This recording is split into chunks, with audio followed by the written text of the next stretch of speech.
Book of Heaven, Volume 27, December 22nd, 1929. How the greatest works cannot be done on one's own, for they would die at birth.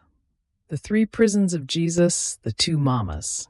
My abandonment in the divine fiat continues, and my tender Jesus, making himself seen as a tiny little baby, either in my heart or in the womb of the celestial mama, but so very tiny, with an enrapturing beauty, all love, with his face wet with tears, and he cries because he wants to be loved.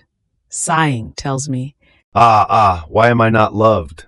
I want to renew in souls all the love I had in incarnating myself, but I find no one to whom to give it.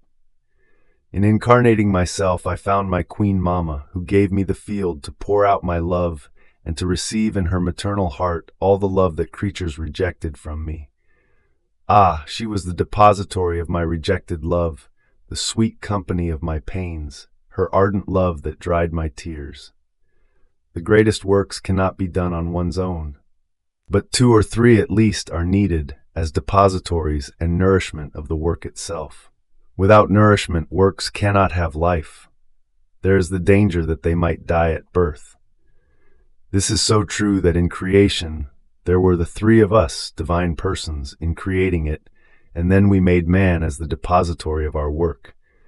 Not content, because works alone do not bring happiness, we gave him the company of the woman.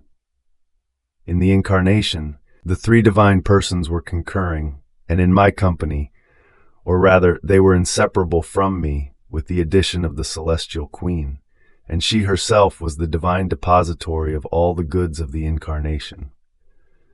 See, then, how the company of the creature is necessary to me in order to form my works. A creature who would place herself at my disposal in order to receive the great good I want to give her.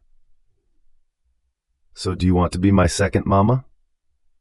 Do you want to receive the great good of the renewing of my incarnation as the endowment of the kingdom of my divine fiat? In this way I will have two mamas. The first, who let me form the kingdom of redemption. The second, who will let me form the kingdom of my divine will. And placing his tiny little hands on my face, caressing me, told me, my mama, maternal love surpasses all loves, so you will love me with insuperable love of mother.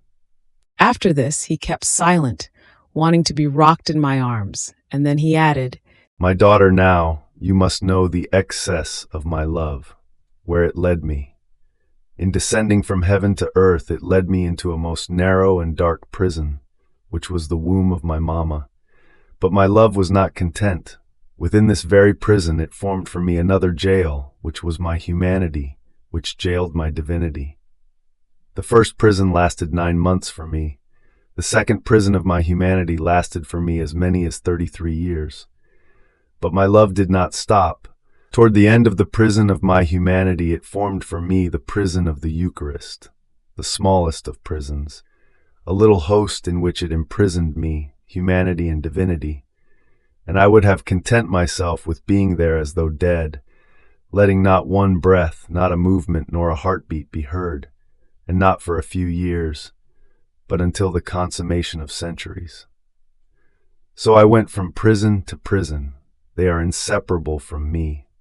Therefore I can be called the divine inmate, the celestial prisoner. In the first two prisons, in the intensity of my love, I matured the kingdom of redemption. In the third prison of the Eucharist, I am maturing the kingdom of my divine fiat.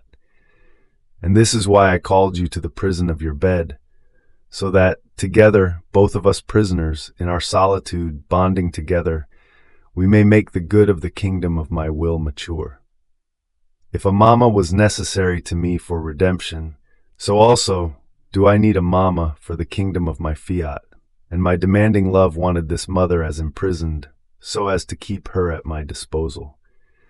Therefore I will be your prisoner, not only in the little host, but also in your heart.